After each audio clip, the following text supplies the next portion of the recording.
Il y a 20 ans, je suis arrivé, j'ai remplacé un monsieur qui s'appelait Monsieur Patillot, un bon cordonnier, qui avait fait 30 et quelques années dans la boutique et qui avait aussi pris la suite d'un autre cordonnier. Il y a plus de 100 ans qu'il y a un cordonnier à cet endroit. Voilà. Un cordonnier sans rien de particulier dans un village dont le nom m'a... Moi, ça a été un appel. C'est-à-dire? Je sais pas, du moins, c'est pas choisi, c'est le métier qui m'a choisi. Et puis je l'ai choisi aussi. C'est-à-dire, je sais pas, j'ai toujours... Un jour, j'en parlais comme ça à mon oncle, j'ai dit un jour je serai cordonnier. À quel âge? Ah, j'avais quoi, 18 ans. Puis j'étais pas parti pour faire ça, mais bon, je me suis remis... C'est bizarre, les chemins de la vie. Changer la vie. On part pour un truc et on revient sur d'autres choses. J'ai commencé à travailler dans la chaussure, dans les usines à chaussures. Et j'ai travaillé sur Angoulême pour la fabrication de chaussures style des tennis, tout ce qu'on appelle l'injecté. Après, je suis monté sur Limoges, j'ai travaillé à Perfecta, où on fait les formes pour le coller, le souder et le cousu aussi, forme en bois. Puis après, bon, de fil en aiguille, les années étaient passées, j'avais décidé de me mettre à mon compte. Et c'est ce qui est arrivé. Donc vous aviez envie de rester dans ce... Ah mais j'ai toujours eu envie de... Ouais. Ça m'a pris... la chaussure m'a pris au ventre. Mais j'en ai connu quelques-uns, des cordonniers quand même. Hein. Bon déjà là où j'habitais à Confolens, il y en avait un. Maintenant il n'y en a plus parce que bon, dans les petites villes, il y en a de moins en moins. Mais non, c'est... Vous savez, des fois on a des... Je ne peux pas dire que ça vient de l'au-delà, mais ça fait bizarre. C'est-à-dire cette odeur du cuir. Ouais, tu dis, puis moi je veux faire ça. Je ne sais pas pourquoi je veux faire ça. Ah, c'est assez dingue, hein, mais bon, c'est comme ça. Et vous avez fait ça? Et j'ai fait ça. Comme j'avais fait le plat, je l'ai encollé, là je remets du cuir sur l'autre.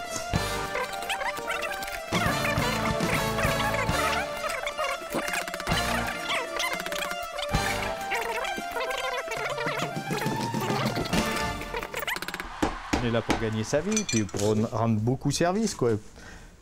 Je le vois comme ça, on n'est pas là pour prendre de l'argent, on est là pour...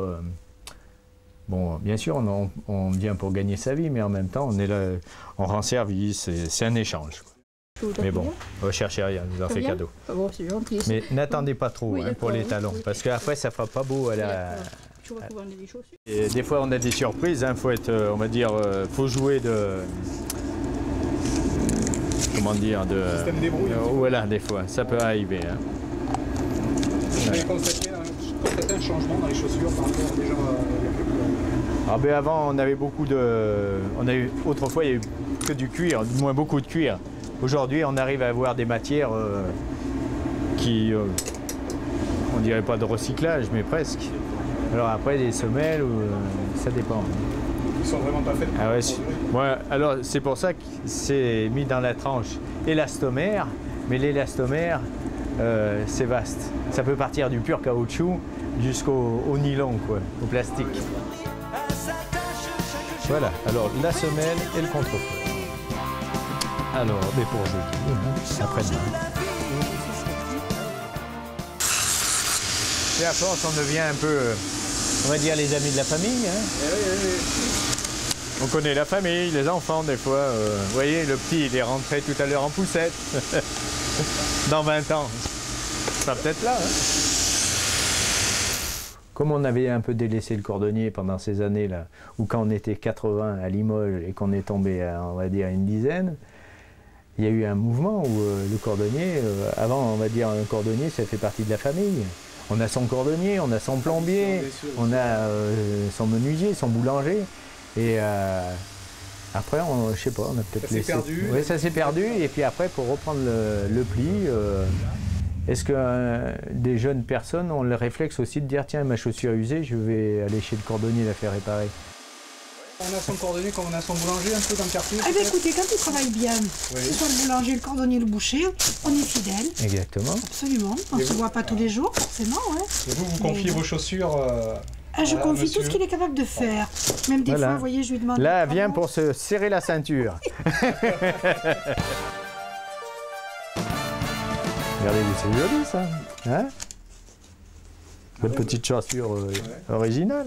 Il y a un plaisir au toucher aussi, comment ça se passe? Qu'est-ce qui est plaisant? Ah, c'est très agréable. Puis le cuir, ça sent bon. On a le. C'est. Non, non, vous avez des odeurs. Bon, il y a le toucher, l'odeur, et puis bon, ça se discute pas. Les écoles, il y a Clairvive, il y a une école pour les gens qui veulent se réinsérer. Il y en a une autre à Paris et une à Lyon, je crois. Hein. Alors, à Lyon, on peut faire du compagnonnage, les compagnons du Tour de France, et à Paris, c'est une bonne école. Hein. Qu'est-ce qu'il faut comme qualité Ouais, déjà, il faut être commerçant. Il faut avoir un bon relationnel avec. Faut aimer les gens. Après, bon, faut aimer ce qu'on aime, faire du travail sérieux, au plus juste prix, et puis. Après, normalement, ça doit rouler. Hein. Bon conseil, c'est.